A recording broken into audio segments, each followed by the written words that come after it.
الطار بيحصل أحيانا في بعض البلاد بين الناس، بس طار يكون ما بين قبيلة من الجن وواحد من البشر دي اللي غريبة، بس ده اللي حصل في بيت الجن.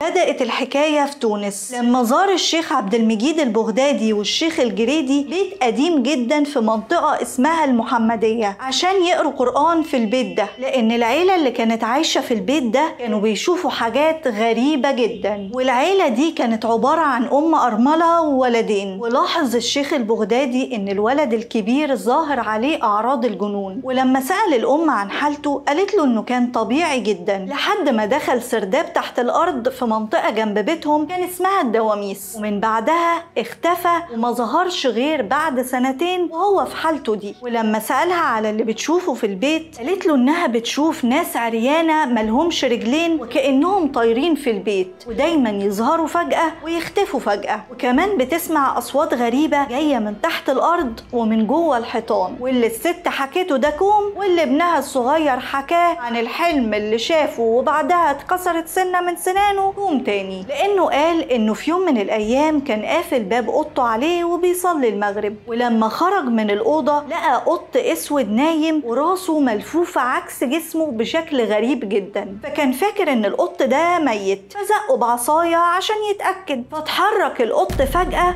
والولد من الخضة راح ضربه بالعصاية، فلقى القط قام وبيبرق له واتكلم معاه بلغة غريبة، وبعدها اختفى القط فجأة. وليلتها حلم بنفس اللي حصل، بس بدل القط الاسود لقى راجل عجوز وشه اسود جدا ودراعاته طويلة، ضربه بعكازه وقال له هو متضايق لقيتني نايم فضربتني، ولما صحي من الخضة لقى سنته مكسورة وموجوع مكان الضربة. وبعد ما سمع الشيوخ لحكايات الست وابنها لحد ما الليل دخل عليهم بدأوا بتلاوة القرآن الكريم، وأول ما بدأوا في التلاوة النور قطع وسمعوا كأن ناس بتمشي حواليهم، والغريبة ان النور لما رجع لقوا آثار رجلين متوسخة على سقف البيت. وبعد ما اليوم خلص طلبوا من الأم انها تروح تاخد الولد الكبير ويباتوا عند الجيران، وهم هيروحوا وياخدوا الولد الصغير معاهم. وتاني يوم راحوا البيت الغريب ده، وأول ما بدأوا في تلاوة القرآن الولد أغمى عليه، وبعدها سمعوا صوت ضحك مرعب وعالي جدا جاي من تحت الأرض. ولما الشيخ البغدادي سأله انت مين رد عليه الصوت وقال له اخرجوا من أرضي. وعدت الأيام وفضل الحال على كده، كل يوم المشايخ يروحوا البيت ويحاولوا يلاقوا حل للي بيحصل بس مفيش فايدة، لدرجة ان في يوم كانوا في البيت ومعهمش غير الولد الصغير بس، فدخلت عليهم الأم تستأذن انها تدخل الحمام، والغريبة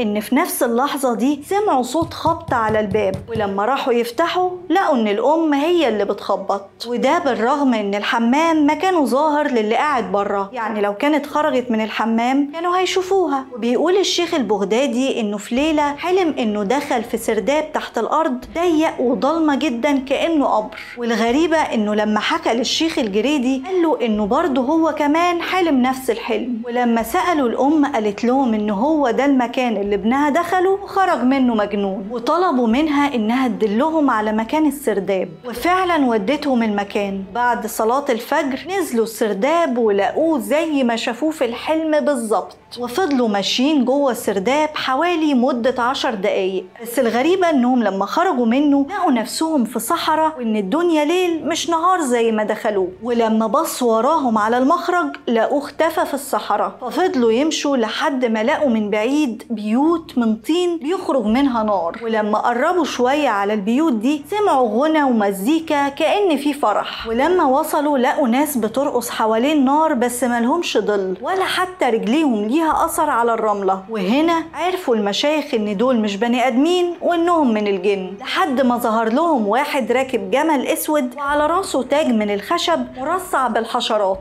وقال لهم بصوت مرعب انتوا ايه اللي جابكم هنا؟ ما تعرفوش ان المكان ده ممنوع يدخلوا بني ادمين؟ فحكوا له المشايخ قصة البيت، فقال لهم ملكوش دعوة بيهم لان ابنهم عليه طار لانه اذى حد مننا، وبيتهم ده ملكنا وهم اللي خدوه. وطلب من المشايخ انهم يرجعوا رجعوا مكان ما جم. وهنا كانت بداية النهاية للشيخ الجريدي، وده لما قالوا للجن ده ان المدخل اللي هم جم منه اختفى، فقال لهم ارجعوا وهتلاقوه، بس حذرهم ان محدش يبص وراه ابدا. وفعلا رجعوا لمكان السرداب اللي خرجوا منه، ولقوا دبة بجسم كلب وراس بني ادم بتحفر في الارض. واول ما ظهر باب السرداب اختفت الدبة دي. وبيقول الشيخ البغدادي انه فضل ماشي في السرداب وكان وراه الشيخ الجريدي اللي سمعه وهو بينادي باسم والدته وكأنها بتنادي عليه، وبعدها سمعه بيصرخ وفجأة الصوت اتقطع. فمهتمش الشيخ البغدادي وقال ان دي اكيد من ألاعيب الجن، ومرضيش يبص وراه لحد ما خرج من السرداب. بس الشيخ الجريدي ما خرجش بعدها ابدا، وانتشرت الحكاية بين الناس وراحوا يدوروا على الشيخ الجريدي، لكنهم ما لقوش السرداب من الاصل وكأنه اختفى من الوجود. وبعد فترة بنوا جامع مكان البيت وسموه جامع محمد الجريدي، وواحد من الناس اتبرع ببيت للست وولادها. والغريب ان بعد الحادثة دي بكام شهر لقوا الشيخ البغدادي متوفي في بيته، والنمل كان مخلص عليه عشان تنتهي اغرب حكاية بيت مسكون من حكاوي الدنيا.